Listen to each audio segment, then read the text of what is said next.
लगता नहीं हम क्या करे।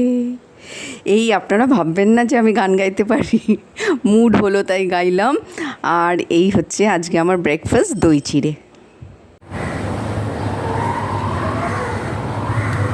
বেশ কিছু কাজ সারলাম, এখন বাজে 8টা বাজে 5, আর উঠেছি আজকে 5টা 5:30টায় ঘুমিয়ে গেছে। রাতের ঘুমটা যদি খুব ভালো হয় না, খুব ঝরঝরে লাগে পরের দিনটা। আর রাতের ঘুমটা যদি গন্ডগোল হয়ে যায়, দেখ পরের দিনটা গেল। তা আমি ভেবেই রাখি হয়ে গেল আজকে। তো কালকে রাতের ঘুমটা খুব ভালো হয়েছে, একদম এক ঘুমে সকাল। না তো আমার ওই ভোরবেলা 3টে নাগাদ তো ঘুমটা ভেঙে যায়, ওটা কালকে হয়নি, মানে গতকালটা হয়নি। যাই হোক, সবাইকে অনেক অনেক শুভেচ্ছা নতুন আরেকটি সকালের। সুপ্রভাত সবাইকে, গুড মর্নিং। আজকে হচ্ছে 27শে মার্চ, আর আজকে বার হচ্ছে বুধবার। আজকে আবার একটি নতুন ব্লগ নিয়ে আপনাদের সামনে চলে এলাম। আর এখন খাচ্ছি দই চিড়ে। টিঙ্কু ঘুমাচ্ছে। টিঙ্কু আজকে কলেজ গেল না, মানে কলেজ আছে, ক্লাস আছে, কিন্তু কেন গেল না সেটা টিঙ্কু উঠলে জিজ্ঞেস করবো, আর আপনাদের সামনেই শেয়ার করবো। হয়তো একটা ক্লাস বা এরকম কিছু একটা, সেই কারণে হয়তো যায়নি। ও উঠুক, ওর জন্য ব্রেকফাস্ট রেডি করে রেখেছি। আর কি ছোট্ট আমার একটা ছোট্ট প্রেশার কুকার আছে, শুধু ওই ব্রেকফাস্ট বা খুব তাড়াতাড়ি কিছু একটা সেদ্ধ করবার জন্য। তো সেইটার মধ্যে সব সবজি দিয়ে একটু ডালিয়া বসিয়ে দিয়েছিলাম। ওই ডালিয়া ডিঙ্কুর জন্য করা আছে, ডিঙ্কু উঠলে দেবো। আর আজকে একটু আমার দই চিড়ে খেতে ইচ্ছা হলো।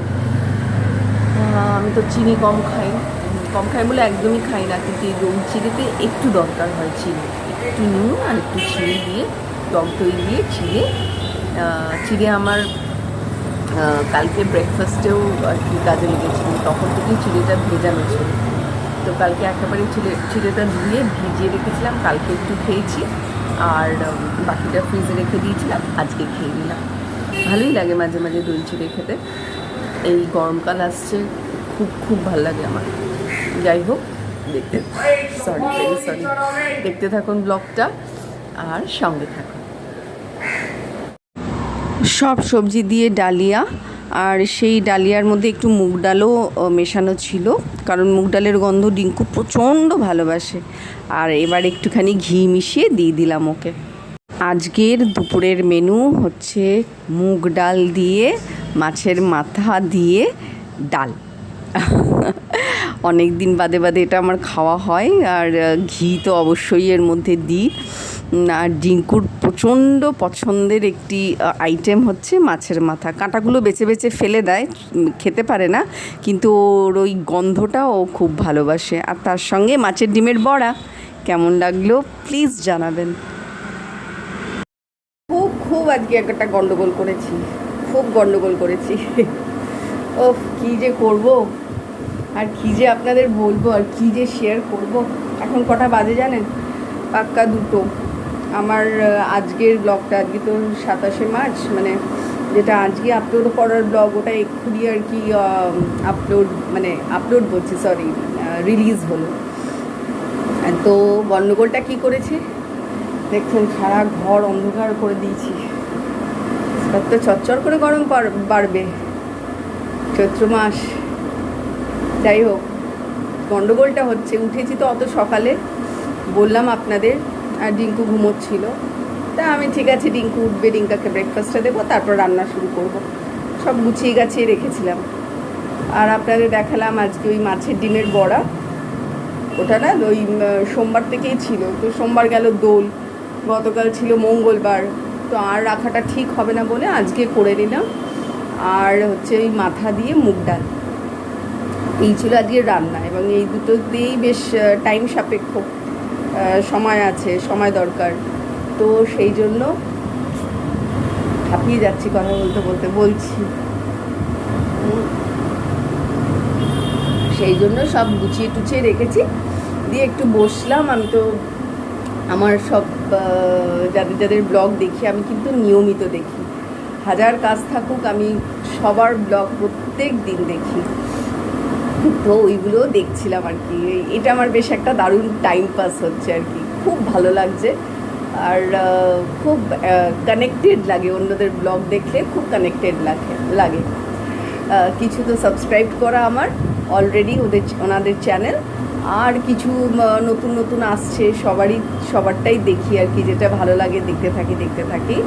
তো ওটা দেখছি, দেখতে দেখতে জানেন কি হয়েছে, ঘুমিয়ে পড়েছি, জাস্ট ঘুমিয়ে পড়েছি। মানে আমি জানিও না আমি ঘুমিয়ে পড়েছি, মানে ফোনের অবস্থায় হঠাৎ আচমকা ঘুম ভেঙে দেখি 11:30 বাজে। শিগগিরই গিয়ে ওই ঘরে দেখলাম ডিঙ্কা উঠে পড়েছে। জিজ্ঞেস করলাম কটায় উঠেছিস, বলছে ওই 10টা 10:30 নাগাদ উঠেছি। আচ্ছা সেই উঠেছিস, আমাকে ডাকিনি, মানে 10:30টায় উঠেছে, ওই 11:30 1 ঘন্টাও বসে আছে না খেয়ে। একটু যে দেখা যে রান্নাঘরে কিছু আছে বা নিজের জন্য একটু কফি করা বা কিছু, আমি না থাকলে সেইটুকুনি করে, কিন্তু আছে আর আমি ঘুমোচ্ছি, আমাকে ডাকারও দরকারই মনে করে না বা করলো না। তো একটু খিচখিচ হলো, খিচখিচ বলতেও আমি তো কিছুই ওকে বলতে পারি না, মানে ওর মুখটা দেখলে আমি কিচ্ছু বলতে পারি না, কিচ্ছু বলতে পারি না। এইবার শিগগিরি করে ওটা আর একটু গরম করলাম, কারণ সে করেছি তো সেই 7:30 8টায়। শিগগিরি করে গরম করে একটু ঘি দিয়ে দিলাম, দিয়ে কফি দিলাম, তারপর ওই 11:30টার পর মানে ঠিক 12টা থেকে রান্না শুরু করলাম, আর এই এখন 2টো বাজে রান্না শেষ করলাম। গন্ডগোল মানে চূড়ান্ত গন্ডগোল। এখন ডিঙ্কু গেছে স্নানে, কারণ ডালিয়া খেয়েছে তো অনেকটা হেভি, তো ওই জন্য ওর অত খিদে পাবে না, যাকে যা হয়েছে ভালোই হয়েছে। আর ডিঙ্কু আজকে কলেজ যায়নি, তো কলেজ যায়নি কেন সেটা আপনাদের বলেছিলাম যে শেয়ার করব, তো আমি ডিঙ্কু ডিঙ্কুর সামনে গিয়ে শেয়ার করে দেবো আপনাদের। আর ও বেরোলে আমি স্নানে যাব, আর আজকে একটু দেরি করে খাবো, কারণ আমি ওই দই চিড়ে খেলাম তো, একটুর জন্য খিদে পাচ্ছে না। আমি এত বেলা করে, মানে আমি তো 1টার পর আমি লাঞ্চ যদি টাইম পেরিয়ে যায় আমি আর ভাত টাত কিছু খাই না, ফিগার মেনটেন চলছে। আমার ইচ্ছে করে না, আর এত দিন ধরে এটা অভ্যেস হয়ে গেছে, তো আর ভাত খেতে ইচ্ছা করে না, তখন অন্যান্য টুকটাক খেয়ে নিয়ে আবার সেই ডিনারে গিয়ে আবার হেভি কিছু খাই।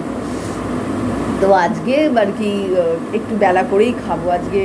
ও বেরোলেই যে এক্ষুনি খেতে চাইবে তা নয়, আর আমারও খিদে পাচ্ছে না, স্নানটা করবো, পুজো দেবো, কিন্তু এই যে টাইমের গণ্ডগোলটা হয়ে গেল, এটার জন্য একটু খচখচ করছে।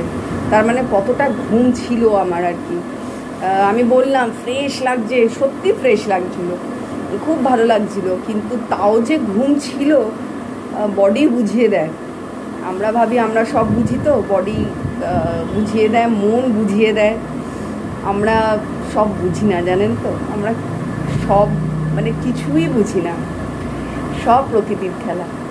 যাই হোক, অনেক জ্ঞান দিয়ে ফেললাম। আমার চ্যানেলের নামটা বোধহয় এবার আমার নামটা চেঞ্জ করে জ্ঞানদা পিসি দিয়ে দিতে হবে। আপনাদের এই জ্ঞান দিয়ে আমি এত বোর করি, কি বলবো। আর আপনাদের এত ভালোবাসা, আমি আপ্লুত হয়ে যাচ্ছি দিন দিন, নিজেকে মানে এত ব্লেসড মনে হচ্ছে, এত ব্লেসড যে ভগবান আমাকে এতদিন কেন এই জায়গাটা থেকে সরিয়ে রেখেছিল। এত মানুষ, সব অপরিচিত মানুষ, আর এত ভালোবাসা, এত ধৈর্য ধরে প্রত্যেকের ব্লগ দেখেন আপনারা সবাই, তার মধ্যেও ছোট ছোট এসে কমেন্টস করে যান, এই যে কী বড় পাওনা জীবনে। এখন আর কি অনেকে বুঝবে না, কিন্তু এটা হচ্ছে কি বলুন তো, ওই LIC প্রিমিয়াম হওয়ার মতন একটা সময় আসবে, এই দিনগুলো যখন দেখবেন আপনারা না, তার যে অনুভূতি ফিল করবেন আপনারা, সেটা তখন আমার কথা মিলিয়ে নেবেন। যাই হোক, ডিঙ্কু স্নান করছে, সব হয়ে গেছে আমার ঘরের কাজ, শুধু আমি স্নান করবো আর পুজো দেবো। চাদরটা ভিজিয়ে ফেললাম জলের বোতলটা রেখে। ঠিক আছে, দেখতে থাকুন, আপনাদের সময় কি বলছি আমি, আপনাদের সঙ্গে আবার দেখা হচ্ছে কিছুক্ষণ বাদে, ঠিক আছে।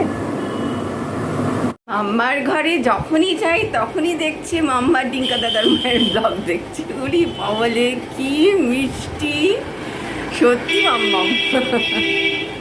আর এই যে আপনাদের ডিঙ্কা, ও এই কথাগুলো পায়েল না, তো আমার এখন বোন হয়ে গেছে। তো ওই পায়েলের ব্লগে আপনারা দেখতে পারবেন। আপনারা যারা পায়েলকে চেনেন তারা তো চেনেনই, আর যারা পায়েলকে আগে থেকে দেখেননি বা জানেন না, পায়েল রিয়াজ ব্লগ মদনপুর এই চ্যানেলটি ফলো করুন। খুব খুব সুন্দর সুন্দর ভিডিও পায়েল প্রতিদিন দেয়। আর ওর সঙ্গে আমার এই ওয়াইটিতে এসেই এই কিছুদিনের আলাপ, জাস্ট 1 মাস হবে, হয়তো 1 মাস বোধহয় বেশি বলছি। যাই হোক, এই হচ্ছে আপনাদের ডিঙ্কু।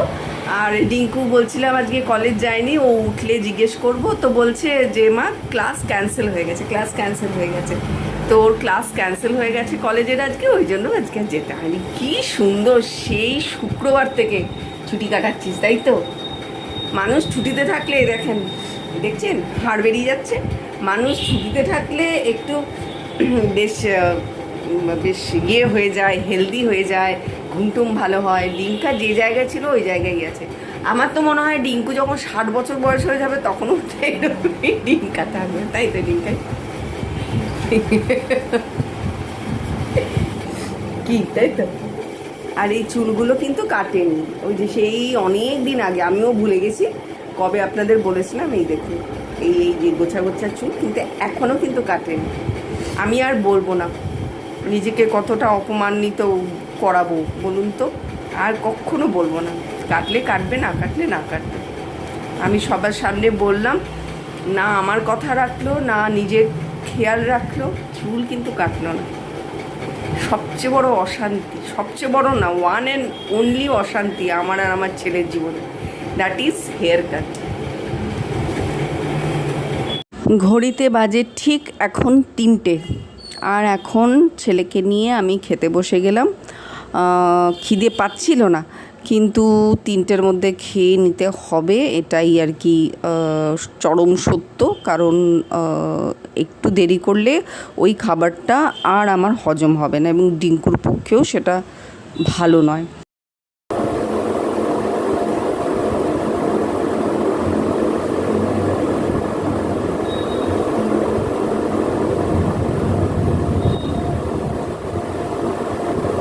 লাঞ্চ শুরু করে দিচ্ছি, আর দেরি করে দেরি করলে চলবে না।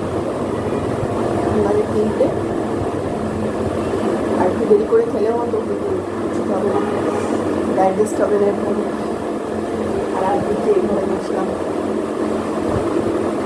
এখন আর ওই মাঝখানের ঘরটায় বুঝতে পারবো না, কারণ ওখানে পাখা নেই।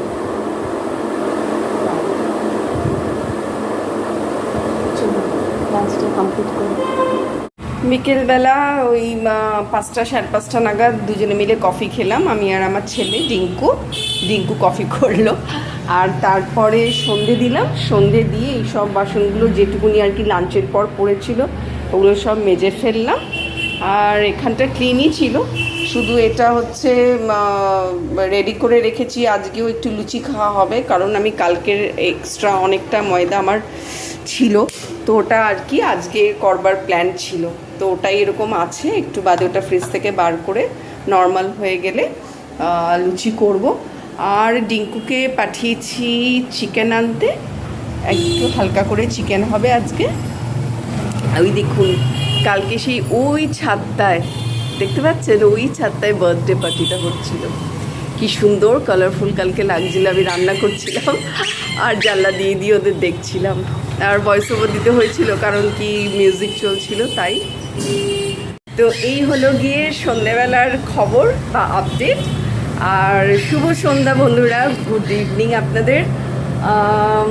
কেমন কাটছে সারাদিন? একটু তো হালকা হালকা চচ্চড়ে গরম দেখা দিয়েছে সব জায়গাতেই, আশা করি। খুব ড্রাই, খুব রুক্ষ। যাই হোক, এটা তো হবেই, গরমকাল আসছে যখন। আর আমাদের কোমর বেঁধে সেইটাকে আপ্রাণ চেষ্টা করতে হবে লড়াই করবার।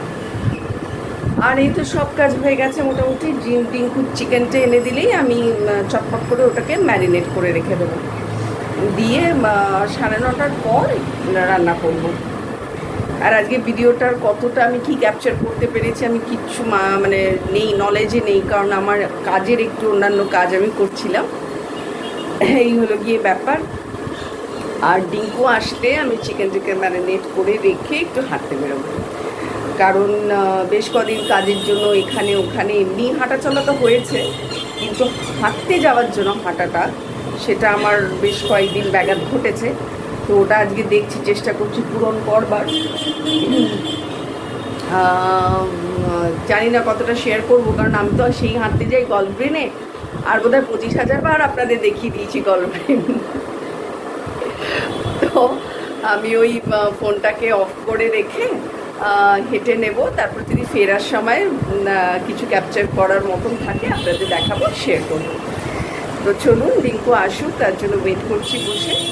আর চা কফি আর খেতে ইচ্ছা করছে, কিন্তু খাবো না, কারণ রাতের ঘুমের বড্ড গন্ডগোল হয়ে যাবে। ওরকম বেলায় আমি ঘুম করে ঘুমিয়ে পড়েছি, তো আজকে ঘুমটা না হলে আমার কালকের দিনটা আমার ভেস্তে যাবে। এই হলো গিয়ে ব্যাপার। চলুন দেখতে থাকুন, আসছি আবার পরে। হেঁটে হেঁটে এসে একেবারে স্নান করে ফ্রেশ হয়ে আপনাদের সামনে আসবো, ঠিক তো? চলে এলাম হেঁটে, কথা দিয়েছিলাম স্নান করে আসবো, কিন্তু না, স্নান করবার আগে কয়েকটা কথা আছে বলে নিই, জানেন তো, একটু রাগই হয়েছে। সবসময় হাসি তো পয়জনাস হয়ে যাচ্ছে বোধহয় হাসিটা। আমারও রাগ হয়, খুব বিরক্ত লাগে, অ্যাকচুয়ালি রাগ ঠিক নয়, বিরক্ত লাগে। আসছি হেঁটে। ও তার আগে বলে দিই, চূড়ান্ত হেঁটেছি আজকে, চূড়ান্ত। এখন বাজে 8:30, বুঝলেন? 8:30 কি 9:15 হবে। এসে শুধু পাটা ধুয়ে নিয়েছে, ধুয়ে আর একটু পাখা তলায় বসে ঠান্ডা জল খেয়েছি, করে স্নানটা করে রান্নাটা করতে যাব, নাকি রান্নাটা করে একেবারে স্নানটা করতে যাব, সেইটা ভেবে তালগোল পাকিয়ে গেল। আর সেই তখনই মনে পড়লো যে না, এখনই কথাটা বলে রাখা দরকার, আপনাদের সঙ্গে শেয়ার করে রাখার দরকার, কারণ আমি পরে ভুলে যাব। ভিজি মাথায় খেলতে থাকে, তো পরে ভুলে যাব। এই এক্ষুনি একটু আগে আমার এক পরিচিত আর কি রাস্তায় দেখা হয়েছে, আমি হেঁটে আসছি, ওই মুখটায় দেখা হয়েছে। তো ওই মাঝে মাঝে রাস্তায় দেখা হলে, মানে খুব ক্লোজ নয়, পাড়ার প্রতিবেশী মতো, রাস্তায় দেখা হলে ওই হাই হ্যালো টুকুনি পর্যন্ত সম্পর্ক। তো যখনই দেখা হয় আর কি, খুব মায়া ভরা দৃষ্টি দিয়ে আমার দিকে তাকায়, সেটা হচ্ছে আমার ইরিটেশনের ফার্স্ট পয়েন্ট। আমি জানি না, একটা মহিলাকে মায়া বা দয়া দেখিয়ে কী লাভ?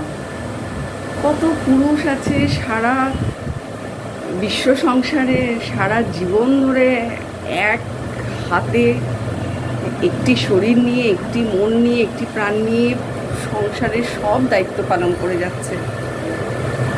প্রচুর নারী আছে, প্রচুর মানুষ, তার মধ্যে পুরুষ নারী বিভাজনটাই আমার বিরক্তিকর লাগে প্রচুর। মানে সেই মানুষটার উদ্দেশ্যে বলি, একটু ঘরের কোণ থেকে বেরোন, আর এই যে মোবাইলটা ঘাটেন বা টিভি দেখেন, নিজের পছন্দের জিনিসগুলো শুধু দেখবেন না, একটু চারপাশটা দেখুন, যে এটা কোনো বিশাল কোনো বড় ব্যাপার নয়। উনি আমাকে কি বললেন হঠাৎ করে, আপনার এত কষ্ট তো দেখবেন আপনার ছেলে, খুব কথাটা আমার খুব মানে হিতেই বলেছে, মানে ভালো ভেবেই হয়তো বলেছেন, কিন্তু ওনার ওই দয়া মায়াটা না আমি নিতে নিতে বিরক্ত হয়ে পড়েছি। আজ নয় করে 5-7 বছর ধরে উনি একই কথা বলে যান।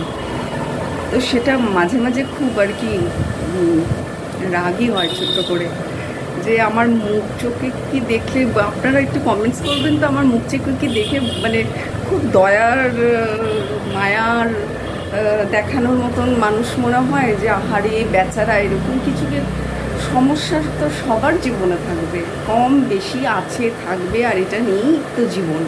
সমস্যা না থাকলে লাইফ বোরিং হয়ে যাবে। আপনার কোনো ফোকাস পয়েন্ট থাকবে না। আপনার যদি কোনো ট্রাবল না থাকে লাইফে, আপনার কোনো ফোকাস পয়েন্ট থাকবে না যে এইটা নিয়ে এবার আমি এগোবো, আচ্ছা ওটা হয়ে গেছে, এটা সলভড, এবার এই প্রবলেমটাকে আমি এবার সলভ করবো, দিস ইজ লাইফ। তো উনি বললেন, দেখবেন আপনার ছেলে একই কথা ফাটা রেকর্ডের মতন রোজ বলে, যখনই দেখা হয় একদিন খুব ভালো ছেলে তো, খুব দাঁড়াবে, খুব নাম করবে, আর আপনার সেদিন সব কষ্ট দুঃখ দুর্দশা কেটে যাবে।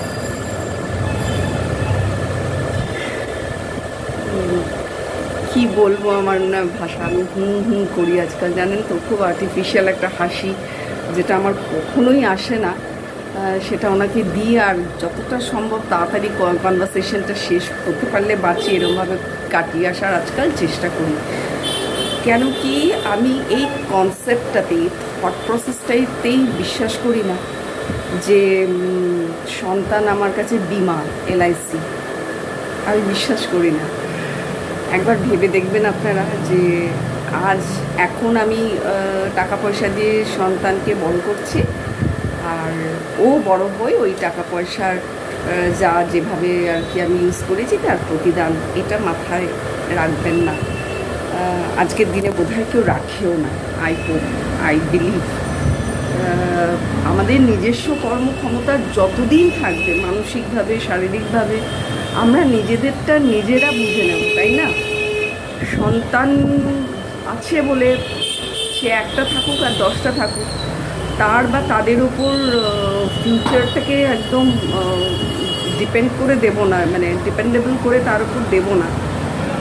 কেন কি একটা কথা একবার ভেবে দেখবেন যে আমার ইচ্ছায় আমার সন্তান এসছে আমার কাছে। সন্তান তো আগে থেকে কোনো স্পিরিচুয়াল জাগতিক জায়গা থেকে কোনো আওয়াজ দিতে থাকেনি যে আমাকে আনো পৃথিবীতে, আমাকে আনো পৃথিবীতে, আসেনি। আমরাও ওরমভাবেই এসছি, আমার সন্তানও ওরমভাবেই আসছে। আই হোপ আমাদের পরের জেনারেশনের ওরমভাবেই আসবে চাইল্ড। আমরা চাই বলে তারা আসছে জীবনে। তো আমার রেসপন্সিবিলিটি, আমার কর্তব্য আগে যে তাকে ঠিক রাখা, তাকে ঠিক ঠিক জায়গায় গাইড করে করে যেটুকুনি পারা যায়, যেটুকুনি আমার ক্ষমতা, মানে মনিটরিং করে করে তাকে একটা জায়গায় এগিয়ে পুশ করে দেওয়া। বাকিটা তো ওর ক্রেডিট, ওর কর্মক্ষমতা, ওর পরিশ্রম, ওর ইন্টেলিজেন্স।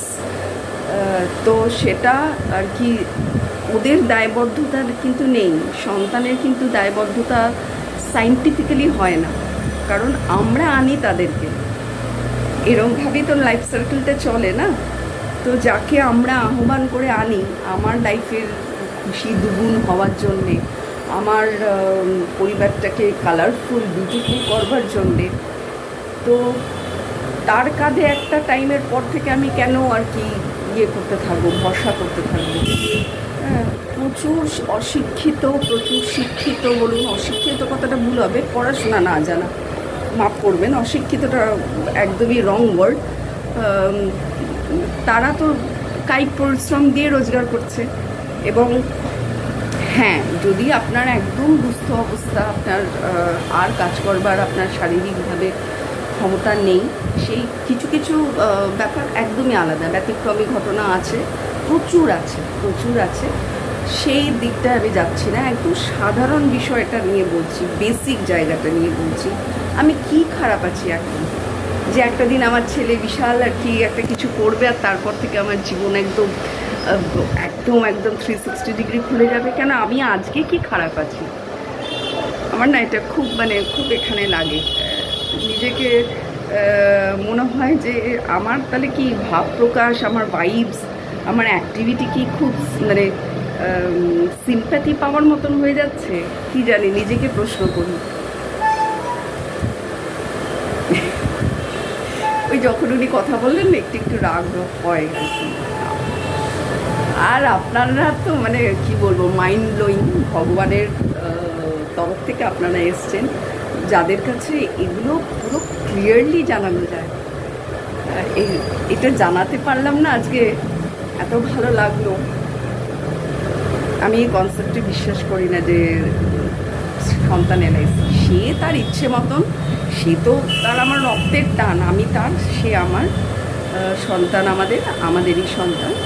তো সেই টানটা হিসেবে যেটুকুনি যা করার আমিও করব, সেও করবে, এরমভাবে চলবে, এরমভাবে চলা উচিত বলে আমার মনে হয়। খুব বাজে বকছি, কারণ মাথার মধ্যে ওটা ঢুকে গেল। তা আবার এই লোকটার সঙ্গে আবার এতদিন বাদে যে কেন কী হয় জানেন তো, দূর থেকে যদি দেখতে পাই না উনি আসছেন, একটু একটু বয়স্ক, আমার থেকে অনেকটাই বয়স্ক, উনি রিটায়ার্ড করছেন, ব্যাংকে কাজ করতেন। তো আমার সঙ্গেই রাস্তাঘাটেই আলাপ, আর আমি তো প্রচুর লোকজনকে বন্ধু বানাই, আমার ভালো লাগে আর কি।